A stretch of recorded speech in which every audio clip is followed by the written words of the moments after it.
ఓం నమ శివ. వ్యాస విరచిత శ్రీమన్ మహాభారతంలో ఆది పర్వంలో 148వ అధ్యాయం చెప్పుకోబోతున్నాం మనం. అందులో ద్రోణాచార్యులు వారు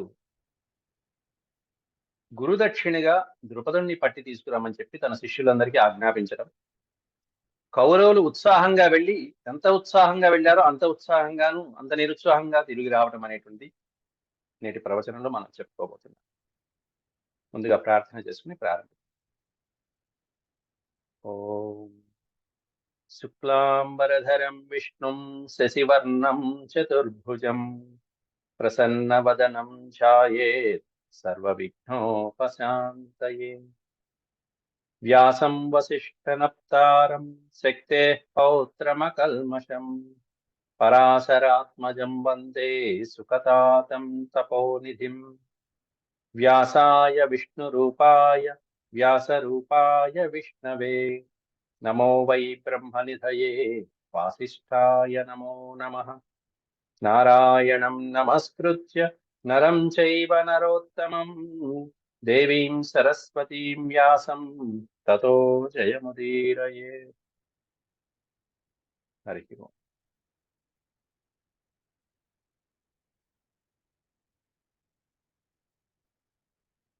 నూట 48వ అధ్యాయంలో గురుదక్షిణాత్వేన జీవతో ద్రుపదస్య గ్రహణే ద్రోణేన ఆజ్ఞాపితే తదర్థం తేన సహ సర్వశిష్యాణం పాంచాలపుర గమనం.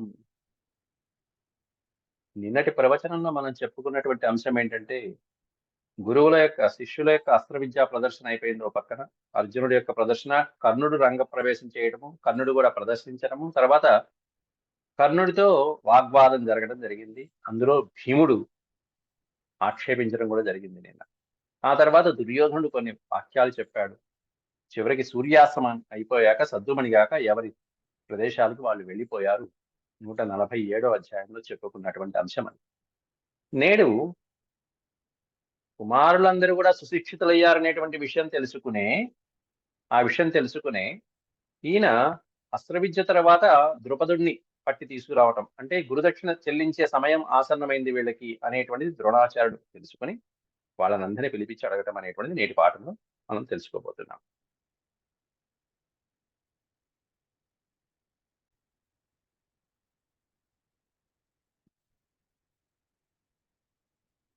పాండవాన్ ధార్తరాష్ట్రాంశ్చ కృతాస్త్రాన్ ప్రసమీక్ష్య సహ గురువర్ధం దక్షిణాం కాలే ప్రాప్తే అమన్యత వై గురు.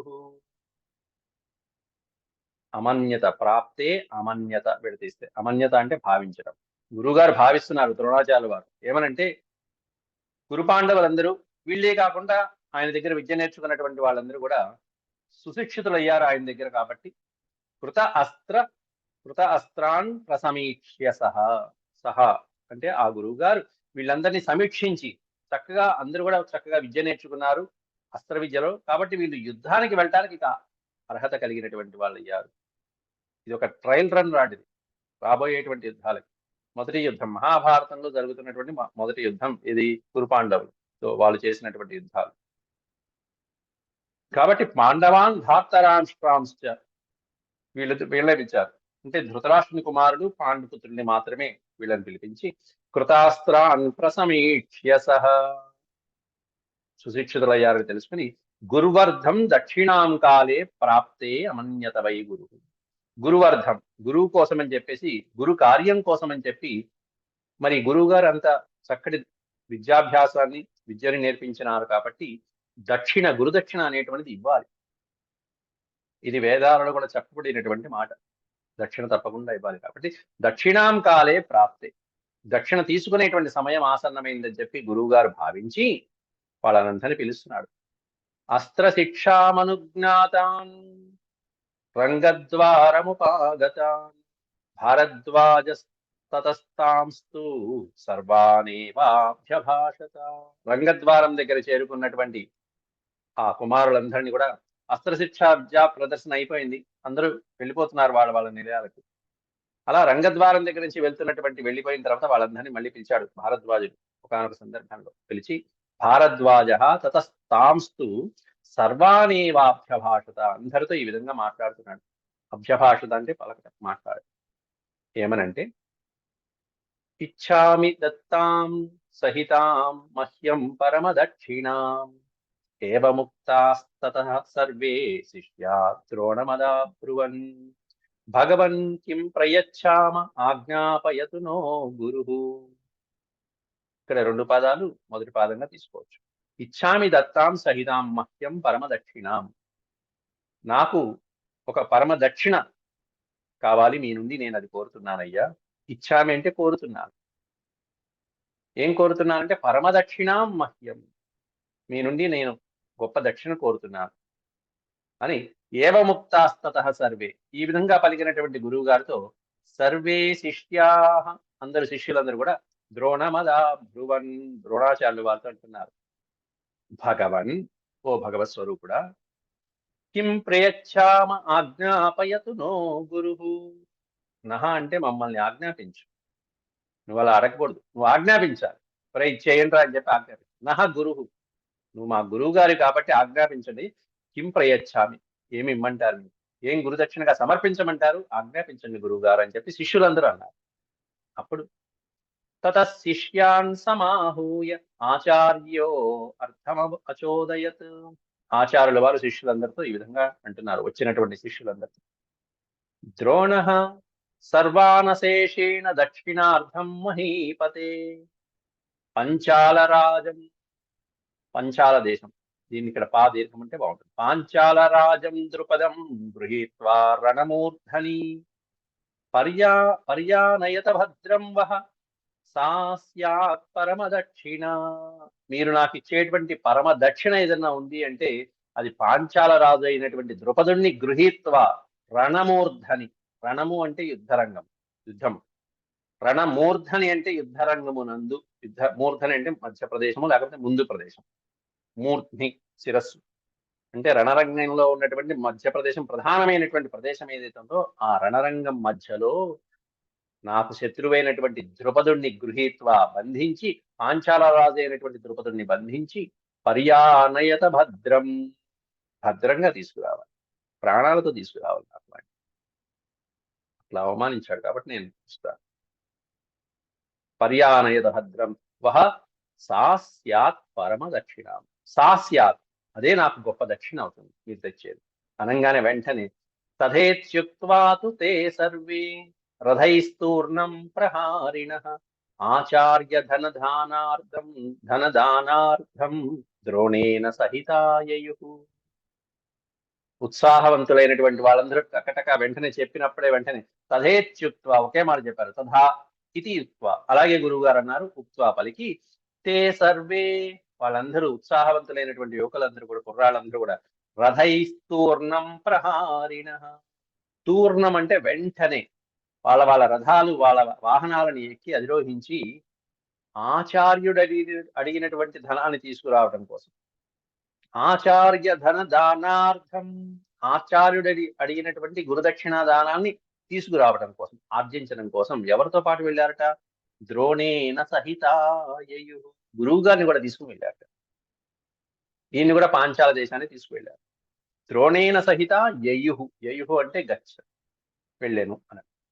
ద్రోణాచార్యుల వారితో పాటుగా వీళ్ళందరూ వెళ్ళారు. ఎవరు వెళ్ళారంటే అటు కౌరవులు పాండవులు అందరూ. తతో అభిజగ్ముః పంచాలాన్ నిఘ్నంతస్తే నరర్షభాః ముమృదుస్తస్య నగరం ద్రుపదస్య మహౌజసః.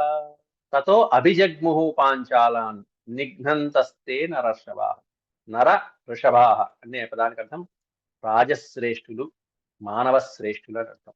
నరులలో ఉత్తమమైనటువంటి శ్రేష్టమైనటువంటి వీరులైనటువంటి వాళ్ళు ఎవరైతే ఉంటారో వాళ్ళని నర వృషభ అని చెప్పి చెప్తారు. నరులలో వృషభులు లాంటి వాళ్ళు. వాళ్ళందరూ కూడా తతో అభిజగ్ముహు, ఎదురు వెళ్ళారట, పాంచాల దేశానికి ఎదురు వెళ్ళారట. పాంచాల నగరాల్లో ప్రవేశించుకుంటూ వెళ్ళిపోతూ అక్కడ అడ్డొస్తున్నటువంటి వాళ్ళని కొట్టుకుంటూ మమృదుహు తస్య నగరం ద్రుపదస్య మహౌజసః, మహాపరాక్రమవంతుడైనటువంటి ద్రుపదుడి యొక్క నగరంలోకి ప్రవేశించారు. వాళ్ళందరూ కూడా వీరులైనటువంటి వాళ్ళందరూ కూడా. ఎవరు వెళ్ళారు ముందుగా, దుర్యోధనశ్చ కర్ణశ్చ ఉన్నాడు, దుర్యోధన పక్కనే ఉన్నాడు కర్ణుడు, ఎక్కడికి వెళ్ళరా. కానీ వదిలిపెట్టేయడంలో ఫస్ట్ ఉంటాడు, ముందు ఉంటాడు. దుర్యోధనశ్చ కర్ణశ్చ యుయుత్సుశ్చ మహాబల దుశ్శాసనో వికర్ణశ్చ జలసంధః సులోచనః. వీళ్ళందరూ కూడా కౌరవులలో సుప్రసిద్ధమైనటువంటి బలవంతులు వీళ్ళందరూ కూడా. ఏతే చ అన్యే బహవః కుమారా బహు విక్రమా. వీళ్ళే కాకుండా దుర్యోధనుడు, కర్ణుడు, యుయుత్సుడు అనేటువంటి వాడు వైశ్యకన్య వలన పుట్టినటువంటి ధృతరాష్ట్రుని కుమారుడు. అలాగే కర్ణుడు మహాబలుడైనటువంటి వాడు, దుశ్శాసనుడు, వికర్ణుడు, జలసంధుడు, సులోచనుడు అనేటువంటి వాళ్ళే కాకుండా బహవః కుమారా బహు విక్రమా, విక్రమ పరాక్రమం కలిగినటువంటి వాళ్ళైనటువంటి చాలా మంది కుమారులందరూ కూడా ఎలా వెళ్ళారంటే వీళ్ళందరూ అహం పూర్వం, పూర్వం అంటే ముందు, ముందు నేను వెళ్తా, ముందు నేను వెళ్తా, ముందు నేను కొడతా వాడిని, నేను పట్టుకుంటా అంటూ ఒక్కొక్కరు పోటీ పడుతూ వెళ్తున్నారు యుద్ధరంగంలో. అహం పూర్వమిత్యేవం క్షత్రియర్షభాః తతో వరరాధారూఢాః. వర రాధ అని పడింది ఇక్కడ, వర రథారూఢ అని ఉంటే కరెక్ట్. రథారూఢ అంటే శ్రేష్టమైనటువంటి రథాలని అధిరోహించినటువంటి ఈ కుమారుడు అని దాని. తతో వర రథారూఢ కుమారా సాధిభిః సహ. ఒక్కళ్ళు ఎంత వీరత్వాన్ని ప్రదర్శిస్తున్నారంటే నేను ముందెళ్తానే, ఎంత ముందు వెళ్ళినటువంటి వాడు అంత తొందరగా వెనక్కి వస్తాడని దాని అర్థం. ఇంకేం చెప్పక్కల. అహం పూర్వం అని వ్యాసులు వారు రాశారు. అక్కడ వెళ్తున్నది కౌరవులు వారు. వీళ్ళ ఉత్సాహాలు చూసి పాండవులు వెనక్కి ఆగుతారు. ముందు వాళ్ళ మెడని చూద్దామని చెప్పి అర్జునుడు ఆపేస్తాడు. ఎందుకంటే అర్జునుడికి సరైనటువంటి అంచనా తెలుస్తుంది, ద్రుపదుడు అతని యొక్క పరాక్రమం ఏంటో తెలుస్తుంది. అది ఇప్పుడే చెప్తారు కాసేపట్లో. అహం పూర్వం అనుకుంటూ ఉత్సాహంతో ఎవరైతే వెళ్తారో, ముందుగా వెళ్తారో వాడంత తొందరగా వెనక్కి వచ్చేస్తారు. తతో వరరథారూఢాః కుమారా సాధిభిః సహ. కుమారులందరూ కూడా వాళ్ళ అత్యద్భుతమైనటువంటి రథారూఢులై ఎక్కడికి ప్రవేశించారు? ప్రవిశ్య నగరం సర్వే రాజమార్గముపాయయుః. పాంచాల నగరంలో మొత్తం అందరూ కూడా ప్రవేశించి రాజమార్గముపాయయుః, రాజమార్గం వైపు ప్రవేశించేస్తున్నారు. నగరంలో ఆ గ్రామాలలోంచి అలా నగరంలోకి ప్రవేశిస్తుంటేనే ద్రౌపదుడికి వార్త వెళ్ళిపోయింది. ఇలా వస్తున్నారు, శత్రు సైనికులు వస్తున్నారు, యుద్ధానికి వస్తున్నారు, ప్రజల్ని పీడించుకుంటూ వస్తున్నారు, అల్లకల్లోలం చేసుకుంటూ వస్తున్నారు అని చెప్పి వచ్చేస్తున్నారు. వార్త వెళ్ళిపోయింది. తస్మిన్ కాలే తు పాంచాలః శ్రుత్వా దృష్ట్వా మహద్బలం భ్రాతృభిః సహితో రాజన్ త్వరయా నిర్యయౌ గృహాత్. శ్రుత్వా దృష్ట్వా, రెండు పనులు ఒకేసారి. శ్రుత్వా అంటే వినటం. ద్రుపదుడు వస్తున్నటువంటి ఆ మహాబలాన్ని కౌరవ పాండవుల సంగ్రామానికి వస్తున్నారనేటువంటి విషయాన్ని శ్రుత్వా విన్నాడు. చారుల ద్వారా, గూఢచారుల ద్వారా సమాచారం అందించేటువంటి రాజభటుల ద్వారా విన్నాడు. దృష్ట్వా అంతేకాకుండా కోట ప్రాకారం పైనుంచి కూడా చూడాల్సింది చూశాడు. వస్తున్నటువంటి వాళ్ళని చూశాడు. చూసి మహద్బలం, వస్తున్నటువంటి ఆ మహాబలాన్ని చూసినటువంటి ఆ మహానుభావుడు పాంచాల రాజు అయినటువంటి ద్రుపదుడు భ్రాతృభిః సహితో. ద్రుపదుడికి చాలా మంది సోదరులు ఉన్నారు. ద్రుపదుడికే మరో పేరు పాంచాల రాజని, ద్రుపదుడని, యజ్ఞసేనుడు అనే పేరు. యజ్ఞసేనుడి యొక్క కుమార్తె కాబట్టి ద్రౌపదికి యాజ్ఞసేని అని పేరు. ఆ పేరు కూడా ఇక్కడ. భ్రాతృభిః సహితో రాజం త్వరయా నిర్యయౌ గృహాత్. సోదరులతో పాటుగా ఇక యుద్ధరంగానికి కడలకి మొత్తం అంతా రాజం త్వరయా నిర్యయౌ, తొందరపాటుతో ఇక వెంటనే యుద్ధ సన్నాహాలు చేసుకుంటూ సోదరులతో పాటుగా యుద్ధరంగంలో ప్రవేశించాడు. గృహాత్ తన యొక్క అంతఃపురం నుండి, కోట నుండి బయటకు వచ్చి యుద్ధానికి బయలుదేరి ప్రవేశించాడు. తతస్తు కృత సన్నాహ యజ్ఞసేన సహోదరా శరవర్షాణి ముంచంతః ప్రణేదుః సర్వ ఏవ తే. తతస్తు కృత సన్నాహ, ఇక్కడ ఇచ్చాడు యజ్ఞసేనుడు అనేటువంటి పేరు ఇచ్చాడు. యజ్ఞసేనుడు సహోదరాహ అన్నారు. యజ్ఞసేన సహోదర అంటే ద్రుపదుని యొక్క సోదరులందరూ కూడా వెంటనే ద్రుపదుని యొక్క ఆజ్ఞతో కృత సన్నాహ, యుద్ధానికి తగినటువంటి సన్నాహాలన్నీ చేసేశారు, ఏర్పాట్లన్నీ చేసుకుని శరవర్షాణి ముంచంతః, వర్షమే అంతే, బాణాల వర్షం. శరములు అంటే బాణాలు. శరవర్షాన్ని ముంచంతః అంటే విడిచిపెడుతూ బాణాల యొక్క వర్షం కురిపిస్తూ కౌరవుల సేన మీద కల్లోలం చేస్తూ దొరికిన వాడిని దొరికినట్టే చితకొట్టి పారేస్తూ ప్రణేదుః సర్వ ఏవ తే. విచ్చలవిడిగా దొరికిన వాడిని దొరికినట్టే ఆడుకోవడానికి అన్నట్టుగా బయలుదేరారు ఉత్సాహంతో ద్రుపదుడి యొక్క సోదరులు, వాళ్ళ సైన్యం అంతా కలిసి. తతో రథేన శుభ్రేణ సమాసాద్యతు కౌరవాన్ యజ్ఞసేన శరాన్ ఘోరాన్ వవర్షయుధి దుర్జయ తతో రథేన శుభ్రేణ, శుభ్రమైనటువంటి రథంలో మంగళప్రదమైనటువంటి, అంతేకాకుండా వీరులకు ఉండవలసినటువంటి ఎట్లాంటి రథం ఉంటే యుద్ధంలో బాగుంటుందో అటువంటి రథంలో కౌరవులు కూడా ఆ ప్రదేశానికి సమీపించి, యుద్ధరంగంలో సమీపించి, యజ్ఞసేన శరాన్ ఘోరాన్ వవర్ష యుధి దుర్జయ. ఇక్కడ దుర్జయ అనే పదంలో అర్థం ఏంటంటే జయించటం శక్యము కానటువంటి వాడు, అతి కష్టంగా జయించవచ్చు. మరి జయించడం అతి కష్టమైనటువంటి వాడిని దుర్జయుడు అంటారు. అతన్ని ఎవరు గెలవలేరు, అట్లాంటి వాడిని దుర్జయుడు. అట్లాంటి దుర్జయుడైనటువంటి యజ్ఞసేనుడు అని చెప్పారు ఇక్కడ. యజ్ఞసేనుడు అంటే ద్రుపదుడు. ఆ ద్రుపదుడిని జయించడం చాలా కష్టం. లేకపోతే ద్రోణాచార్యుడు జయించలేక పిల్లల్ని తీసుకొచ్చింది. ఆయన కొట్టగలడు, కాకపోతే ఆయన స్నేహితుడు కాబట్టి ఒక ఇది ఉంటుంది. అంటే ద్రోణాచార్యుడు సాక్షాత్తు యుద్ధం చేస్తే ఒక ఎత్తు అయితే, ఎందుకంటే వీళ్ళిద్దరూ ఒకే స్కూల్లో చదువుకున్న వాళ్ళు. ద్రోణాచార్యుడి బలం ఎట్లా ఉంటుందో ద్రుపదుడికి తెలుసు, ద్రుపదుడి బలం ఎలాంటిదో ద్రోణాచార్యుడికి తెలుసు. గురువు గారు ఒకరే. అట్లాంటి దానికంటే కూడా ఇంకా ద్రోణాచార్యుడు తనలాంటి వాళ్ళని ఇంకా చాలా మందిని తయారు చేశారు ఇక్కడ, శిష్యుల్ని. అలాంటి వాళ్ళందరూ వచ్చి పడుతున్నారు ఇప్పుడు. కాబట్టి ద్రోణాచార్యుడే సాక్షాత్తు స్వయంగా వెళ్ళి ద్రుపదుడిని పట్టుకుంటే ఒక గౌరవం అయితే, తాను నేర్పించినటువంటి శిష్యులు కుర్రాళ్ళు పట్టుకుంటే ద్రుపదుడికి ఇంకా ఎంత అవమానం అది. కాబట్టి అర్జునుడి మిగతా వాళ్ళు రాబోతున్నారు, వీళ్ళ ప్రయత్నం వీళ్ళు చేస్తున్నారు. కానీ వాళ్ళ మీద ముందుగా వచ్చినటువంటి కౌరవుల మీద యజ్ఞసేనుడైనటువంటి ద్రుపదుడు శరవర్షాలు కురిపించేశాడు. మొత్తం అతి ఘోరమైనటువంటి శరాల్ని వర్షింపజేశాట. పూర్వమేవతు సమ్మంత్ర్య పార్థో ద్రోణమధాబ్రవీత్. పూర్వమేవతు సమ్మంత్ర్య, అంత అద్భుతమైన పదం అది. వస్తున్నటువంటి ఆ ద్రుపదుడు, తన సోదరులు, ఆ వస్తున్నటువంటి ద్రుపదుడి సైన్యాన్ని పరిశీలించినటువంటి అర్జునుడు సమ్మంత్ర్య అంటే మంత్రము అంటేనే ప్లానింగ్, మంత్రాంగము ప్లానింగ్. సమ్మంత్ర్య అంటే బాగా విచారించి, వస్తున్నటువంటి వాళ్ళ ధోరణి, ఎంతమంది బలము, వాళ్ళ ధోరణి, దాన్ని బట్టి వస్తున్నటువంటి వాడు ఎటువంటి వీరుడో పసిగట్టేశాడు. ఏ ఊళ్ళో, ఏ దేశంలో, ఏ రాజుకి ఎటువంటి బలం ఉంటుందో ముందే తెలియదా వాళ్ళకి. విద్యాభ్యాసంలోనే వాళ్ళకి ముందే చెప్పేస్తారు ఇవన్నీ, హిస్టరీ అంతా. కాబట్టి ముందే తెలుసుకున్నటువంటి పార్థుడు, అర్జునుడు ద్రోణమధ అబ్రవీత్, గురువు గారితో అంటున్నారు ద్రోణాచార్యుడితో. ఏమని చెప్తున్నాడు చూడండి, ఎంత బాగుంటుంది అది. దర్పోద్రేకాత్ కుమారాణం ఆచార్యం ద్విజసత్తమం. ద్విజసత్తముడైనటువంటి ఆచార్యుడితో, బ్రాహ్మణోత్తముడైనటువంటి ఆచార్యుడితో, దర్ప ఉద్రేకాత్ కుమారాణం, అక్కడ దర్పంతోనూ, ఉద్రేకంగాను, ఆవేశంతోనూ, కోపంతోనూ ముందుకు దూకినటువంటి కౌరవుల్ని చూసినటువంటి అర్జునుడు ద్రోణాచార్యుడితో అంటున్నాడు. ఏమనంటున్నాడు?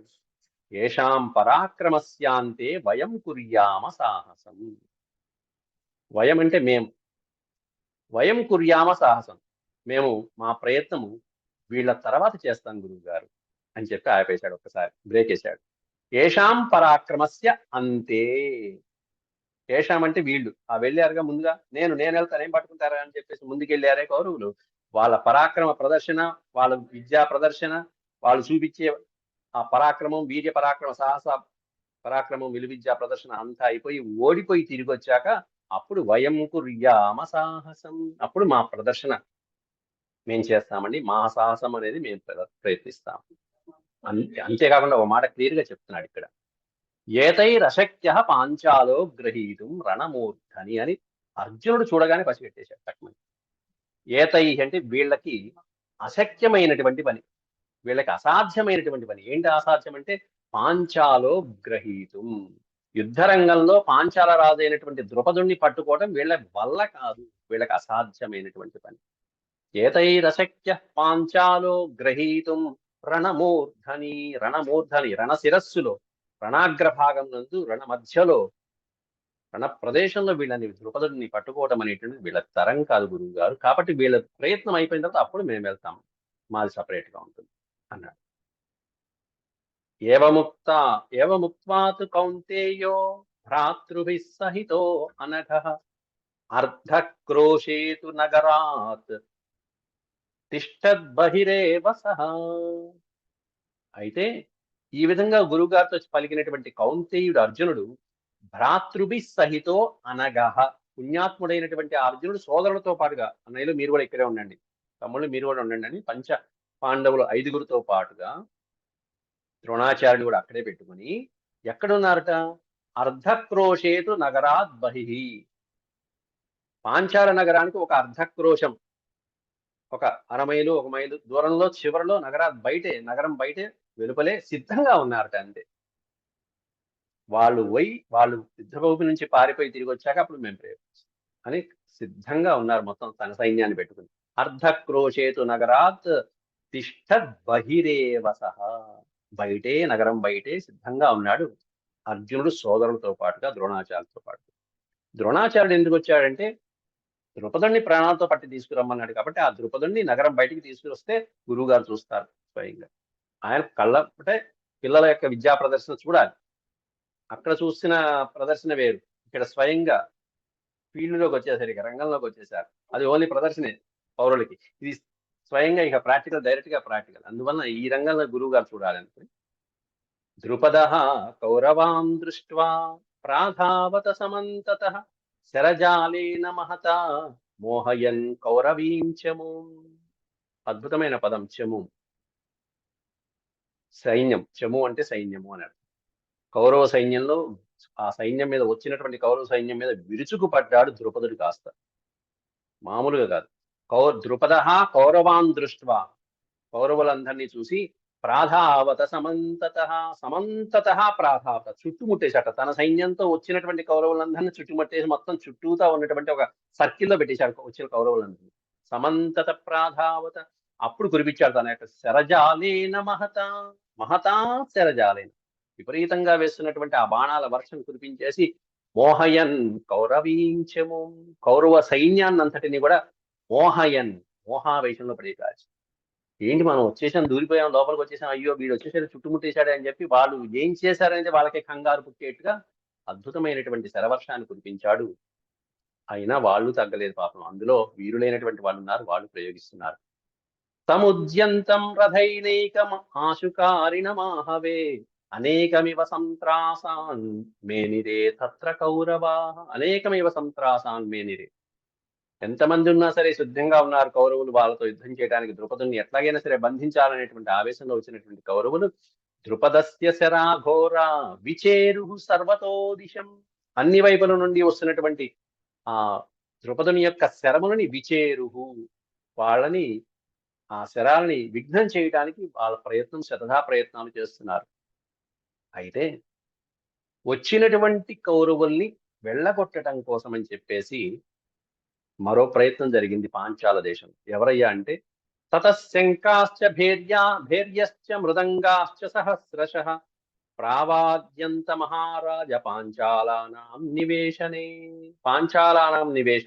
పాంచాల నగరంలో ఉన్నటువంటి గృహాలలో ఉన్నటువంటి వాళ్ళు ఎవరైతే ఉన్నారో ద్రుపదస్య శరాఘోరా విచేరు సర్వతో దిశం తతః శంఖాశ్చ భేర్యశ్చ, శంఖాలు, భేరీలు, మృదంగాలు మొదలైనటువంటివన్నీ కూడా ఇంట్లోంచి చప్పులు చేయడం మొదలుపెట్టారు ఇంట్లో ఉన్నటువంటి గృహస్థులు, వాళ్ళని భయపెట్టడానికి. అందులోనూ ద్రుపదుడు విజయం సాధించాలనేటువంటి అభిలాషలో ఇంట్లోనే చప్పుళ్ళు చేయటం అనేది మనం ఈ మధ్య కాలంలో కొన్నాళ్ళు చేశాం. ఇళ్లలోంచి అవి కొట్టి ఇవి కొట్టి అవి కొట్టి.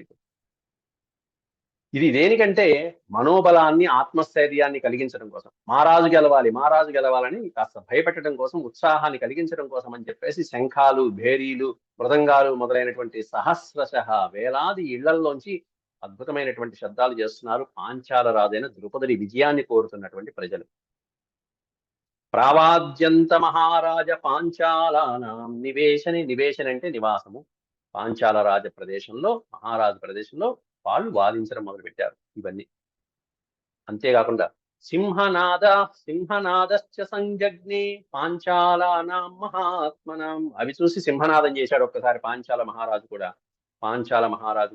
మంచి ఆనందంలో ధనుర్జాతల శబ్దశ్చ, తల శబ్దం. అంటే వింటి నారిని జ్యా అంటాం. ధనుర్జ్య అంటే ధనసుకి కట్టినటువంటి నారి యొక్క శబ్దాలు, ఒక్కొక్కళ్ళు వదులుతుంటే ఆ శబ్దాలు రింగ్ రింగ్ రింగ్. ధనుర్జాతల శబ్దశ్చ సంస్పృశ్య గగనం మహాన్, ఆ జ్యా శబ్దాలతో, వింటినారి యొక్క శబ్దాలతో ఆకాశం అంతా మారుమోగిపోతున్నదట. గగనం మహాన్ సంస్పృశ్య, ఆకాశం దాకా తగిలి ఆ శబ్దాలు మారుమోగిపోయి దాంట్లో మళ్ళీ ఎకో రీసౌండ్లు ప్రతిధ్వనిస్తూ ఓ పక్కన యుద్ధభూమి, మహారణరంగమైనటువంటి యుద్ధభూమి. అందులో దుర్యోధనో వికర్ణశ్చ సుబాహుర్ దీర్ఘలోచన. దుర్యోధనుడు, వికర్ణుడు, సుబాహు, దీర్ఘలోచనుడు మొదలైన వాళ్ళు. దుశ్శాసనశ్చ సంక్రుద్ధ శరవర్షైరవాకిరన్. వీళ్ళందరూ కూడా కోపించినటువంటి ఈ వీరులందరూ ద్రుపదుడి మీద శరవర్షై అవాకిరన్. వాళ్ళు కూడా శరాలు తట్టుకుని, ఆ బాణాలు తట్టుకుని విపరీతంగా ద్రుపదుడి మీదకి యుద్ధానికి వెళ్ళారు. సో అతి విద్ధో మహేశ్వాస పార్షతో యుధిదుర్జయ వ్యధమత్తాన్యనీకాని తక్షణాదేవ భారత దుర్యోధనం వికర్ణం చ కర్ణం చాపి మహాబలం.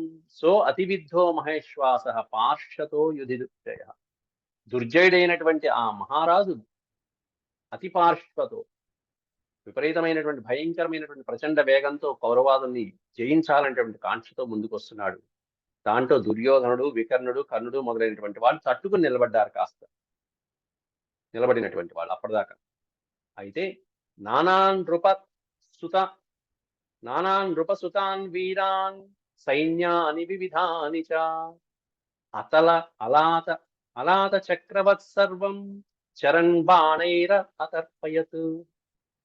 రకరకాలైనటువంటి వీరులు, నానాన్ నృపసుతాన్ అన్నాడు. అనేక మంది రాకుమారులందరూ కూడా, రాజులకి జన్మించినటువంటి సుతులు, రాకుమారులందరూ కూడా వివిధమైనటువంటి బాణాలతో, అనేకమైనటువంటి ఈ బాణ చక్రాలతో, అలాత చక్రవత్ సర్వం అన్నారు. ఒక చక్రం, అలాత చక్రం అంటే ఒక చుట్టూత తిరిగేటువంటి, ఇరుసుకు చుట్టూత తిరిగేటువంటి చక్రం ఎలా అయితే ఉంటుందో ఆ చక్రం యుద్ధరంగం మధ్యలో చక్రం లాగా ఉండి చరణ్ బాణైర్ అతర్పయత్, తిరుగుతున్నటువంటి బాణాలకి అలా అతర్పయత్ అంటే వాళ్ళ శరీరాన్ని అర్పణం చేసి పారేశారు. బాణాలు మొత్తం శరీరం అంతా బొక్కలు బాణాలు తగిలి దాంతో తతస్తు నాగరా సర్వే ముసలైర్ యష్టిభిః సదా.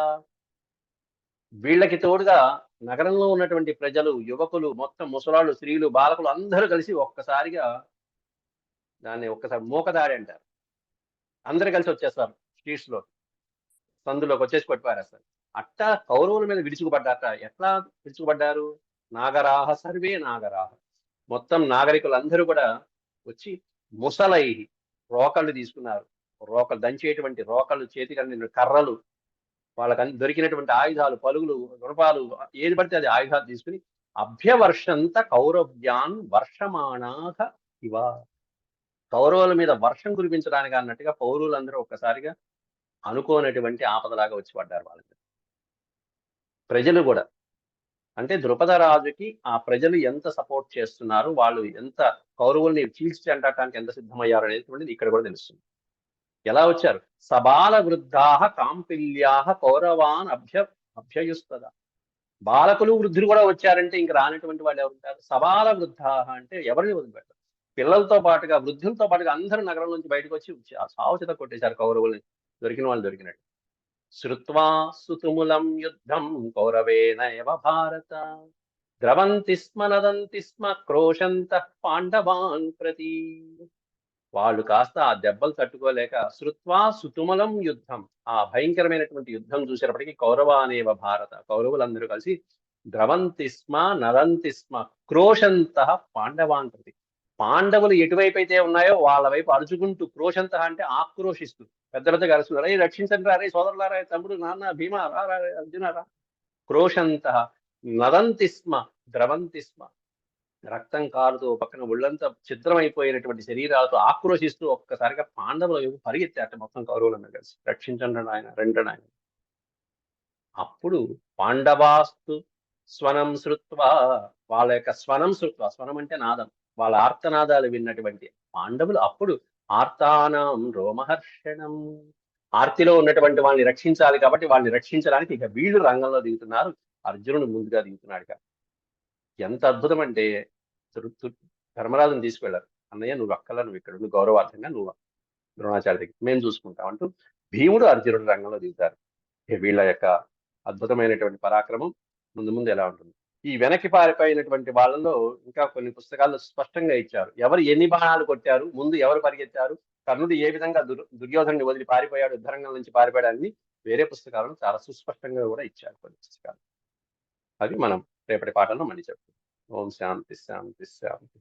యదక్షర పద భ్రష్టం మాత్రాహీనం చ యద్భవేత్ తత్సర్వం క్షమ్యతాం దేవ నారాయణ నమోస్తే. సర్వం శ్రీకృష్ణార్పణమస్తు. ఓం నమో భగవతే వాసుదేవాయ. కురు పాండవులు చేసినటువంటి మొదటి సంగ్రామం ఇది పాంచాల రాజుతో మహాభారతంలో. అది గుర్తుపెట్టుకోవచ్చు.